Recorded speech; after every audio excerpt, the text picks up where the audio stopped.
स्वागत है आपका हमारे चैनल पर। मैं हूं आपके साथ शिप्रा सैनी।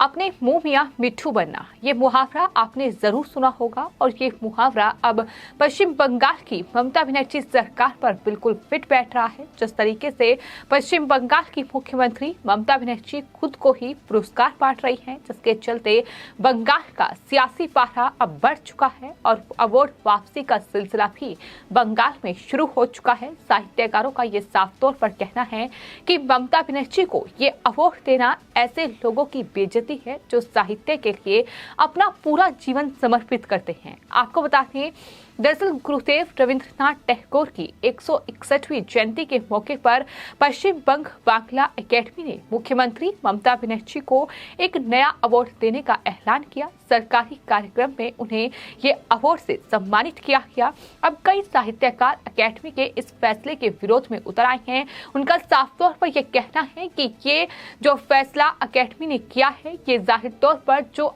असल में साहित्यकार हैं, ऐसे लोगों का अपमान है, ऐसे लोगों की बेइज्जती है।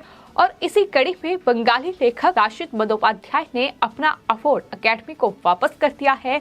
रत्ना राशिद ने ये साफ तौर पर जो अनंत शंकर स्मारक सम्मान उनसे उन्हें सम्मानित 2019 में किया गया था, उसे वापस लौटा दिया है। और इसी तरह साहित्य अकेडमी पूर्वी क्षेत्र के जनरल काउंसिल के सदस्य अनंती रंजन विश्वास ने बंगाली एडवाइजरी बोर्ड से इस्तीफा दे दिया है। यानी इस तरीके का विरोध अब पश्चिम बंगाल में लगातार देखने को मिल रहा है। जिस तरीके से पश्चिम बंगाल की मुख्यमंत्री ममता बनर्जी को जो अवार्ड दिया गया है, वो 3 साल में एक बार दिया जाएगा। ये अवार्ड ऐसे शख्स को दिया जाना है जो कि मुख्यतः साहित्य के क्षेत्र से न आते हुए भी सर्जन करता हो। शिक्षा मंत्री ब्रत्य बासु ने सोमवार को इसका ऐलान किया था। मुख्यमंत्री की रचना कविता बितान के लिए उन्हें ये अवार्ड दिया जाएगा, ये उनकी तरफ से जानकारी दी गई थी। इसके बाद से ही सोशल मीडिया पर इस फैसले का विरोध शुरू हो गया था। सवाल यहाँ ये भी उठ रहे हैं कि क्या सिर्फ और सिर्फ मुख्यमंत्री ममता बनर्जी ही इस अवार्ड की हकदार थी?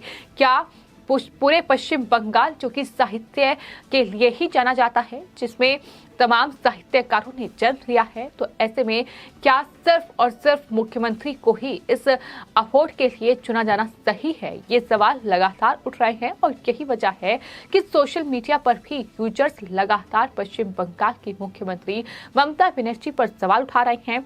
आपको बता दें, जिन साहित्यकार रत्ना राशिद को 2019 में आनंद शंकर रे मेमोरियल अवार्ड से सम्मानित किया गया था, उन्होंने पश्चिम बंग बांग्ला अकेडमी को लेटर लिखकर ये कहा है कि वो जल्द ही मोमेंट और अवार्ड कार्यालय भिजवा देंगी। उन्होंने कहा कि मुझे पता चला है कि पश्चिम बंगा बांग्ला अकेडमी मुख्यमंत्री ममता बनर्जी को अवार्ड देने जा रही है। ऐसा करके अकेडमी केवल निंदनीय उदाहरण स्थापित कर रही है। उन्होंने साफ तौर पर ये भी कहा कि इस तरीके से पश्चिम बंगाल की मुख्यमंत्री ममता बनर्जी को सम्मानित करना, इस अवार्ड से ऐसे लोगों की साफ तौर पर बेइज्जती है जो कि साहित्य के लिए अपना पूरा जीवन समर्पित कर देते हैं। ये पुरस्कार अब उनके लिए कांटों का ताज हो चुका है। तो ऐसे में अब उन्होंने 2019 में जिस पुरस्कार से उन्हें सम्मानित किया गया, वो पुरस्कार वापस लौटा दिया है। हालांकि अनंती रंजन विश्वास ने ममता बनर्जी का जिक्र अपने लेटर में नहीं किया, फिर भी उनका साफ तौर पर संकेत इसी तरफ था। उन्होंने दरअसल बंगाली एडवाइजरी बोर्ड से इस्तीफा दे दिया। आपको ये बता दें कि शिक्षा मंत्री ही पश्चिम बंग बांग्ला अकेडमी के अध्यक्ष हैं।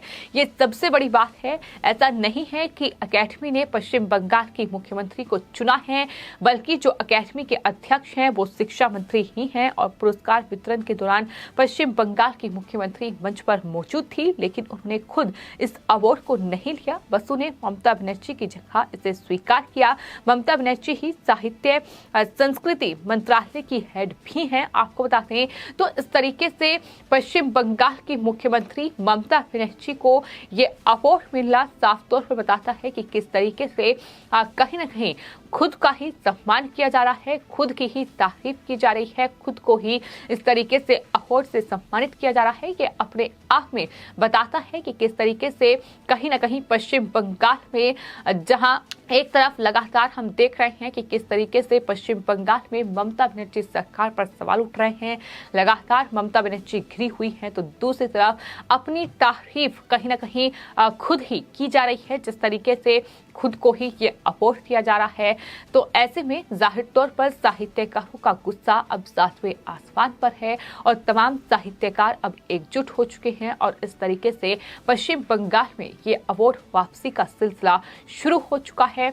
लोगों का साफ तौर पर ये कहना है कि इस तरीके से अब पश्चिम बंगाल की मुख्यमंत्री को सम्मानित करना ये साहित्यकारों का अपमान है। हालांकि इस पूरे मामले पर अभी तक पश्चिम बंगाल की मुख्यमंत्री ममता बनर्जी का जवाब सामने नहीं आया है, लेकिन पश्चिम बंगाल में फिलहाल सियासी पारा चरम पर है। एक तरफ अवार्ड वापसी का सिलसिला अब शुरू हो चुका है, तो वहीं दूसरी तरफ पश्चिम बंगाल के राज्यपाल जगदीप धनखड़ ने पश्चिम बंगाल की राजधानी कोलकाता में चुनाव के बाद हुई हिंसा पीड़ितों के परिवार वालों से मुलाकात की। इस दौरान बीजेपी प्रतिनिधि मंडल भी वहां मौजूद था। इस प्रतिनिधि मंडल में नंदीग्राम से बीजेपी के विधायक शुभेंदु अधिकारी, इसके अलावा राज्य प्रमुख सुकांत मजूमदार, सांसद सौमित्र खान, सचिव अग्निमित्र पॉल और प्रियंका टिब्रेवाल इस पूरे प्रतिनिधिमंडल में शामिल रही और इस दौरान राज्यपाल से शुभेंदु अधिकारी ने मुलाकात भी की और साफ तौर पर शुभेंदु अधिकारी ने ममता सरकार से ये मांग की है कि रामपुर हाट हिंसा मामले में मिला जो समान मुआवजा चुनाव के बाद हिंसा के सभी पीड़ितों को मिलना चाहिए, ये मांग की गई है। साथ ही उन्होंने ये भी दावा किया है कि पश्चिम बंगाल में पिछले 18 सालों में 204 कार्यकर्ताओं की मौत हुई है, उनकी हत्याएं की गई हैं। ये बड़ी बात उनकी तरफ से की गई है। तो कुल मिलाकर राज्यपाल जगदीप धनखड़ और पश्चिम बंगाल बीजेपी ममता बनर्जी सरकार पर लगातार हमलावर हैं। उनका साफ तौर पर यह कहना है कि दरअसल 1 साल बाद भी हिंसा के दोषियों को दंडित नहीं किया गया, जो हिंसा के पीड़ित हैं उन्हें मुआवजा नहीं दिया गया, बंगाल सरकार की ओर से उन्हें कोई मदद नहीं मिली। वहीं जो केंद्र सरकार है वो लगातार कुछ लोगों के लिए नौकरी की व्यवस्था कर रही है, लेकिन पश्चिम बंगाल की सरकार ने इस तरीके से कोई व्यवस्था नहीं की। सवाल बीजेपी की ओर से ये भी किया गया है कि आखिर राज्य सरकार क्या कर रही है, घटना यही हुई, क्या यह सीएम की जिम्मेदारी नहीं है, हमें न्याय चाहिए। ये साफ तौर पर महासचिव अग्निमित्र पॉल ने कहा है कि सीबीआई जांच कर रही है, केंद्र सरकार अपना काम कर रही है, लेकिन राज्य सरकार क्या कर रही है। ममता बनर्जी पश्चिम बंगाल की मुख्यमंत्री नहीं है। ममता बनर्जी सिर्फ ये साबित कर रही है कि वो टीएमसी की मुख्यमंत्री हैं। ये तमाम आरोप प्रत्यारोप का दौर जो है पश्चिम बंगाल में जारी है, लेकिन सबसे बड़ा सवाल यही है कि पश्चिम बंगाल में किस तरीके का शासन ममता बनर्जी कर रही है। एक तरफ कानून व्यवस्था पूरी तरीके से ध्वस्त हो चुकी है, कानून व्यवस्था चरमराई हुई है। किस तरीके से रोहिंग्या और घुसपैठियों को बसाकर पश्चिम बंगाल को कहीं ना कहीं मिनी पाकिस्तान बनाने की कोशिश में ममता बनर्जी लगी हुई है, तो दूसरी तरफ इस तरीके से खुद को ही सम्मानित किया जा रहा है। साहित्यकारों का अपमान ममता बनर्जी कर रही हैं। जाहिर तौर पर अगर गुरु रविंद्रनाथ टैगोर की जयंती के मौके पर ये सम्मान उन्हें मिला है, तो ये कहीं ना कहीं साहित्य के क्षेत्र में जिस तरीके से नोबेल पुरस्कार से गुरुदेव रविंद्रनाथ टैगोर को सम्मानित किया गया, ये उनका भी अपमान है कि किस तरीके से साहित्यकारों का अपमान बंगाल की मुख्यमंत्री कर रही हैं। तो वहीं दूसरी तरफ अभी भी जो पश्चिम बंगाल में विधानसभा चुनाव हुए और उसके बाद जो पश्चिम बंगाल के अलग अलग इलाकों में हिंसा भड़की, जिस तरीके से बीजेपी कार्यकर्ताओं को मौत के घाट उतारा गया, जिस तरीके से पश्चिम बंगाल में निर्दोष लोगों की हत्याएं की गई, आज तक उन्हें इंसाफ नहीं मिल पाया है। और हमने देखा कि किस तरीके से पश्चिम बंगाल की मुख्यमंत्री ममता बनर्जी दोषियों को ही बचाती नजर आई। पश्चिम बंगाल की पुलिस भी कहीं ना कहीं सरकार के अंडर किस तरीके से काम कर रही थी, ये भी हमने देखा। तो कुल मिलाकर एक बार फिर बीजेपी साफ तौर पर कह रही है कि हिंसा के प्रभावितों को बंगाल सरकार से कोई मदद नहीं मिली है। बंगाल सरकार क्या कर रही है, मुख्यमंत्री ममता बनर्जी क्या कर रही है, उन्हें मुआवजा क्यों नहीं मिल रहा है।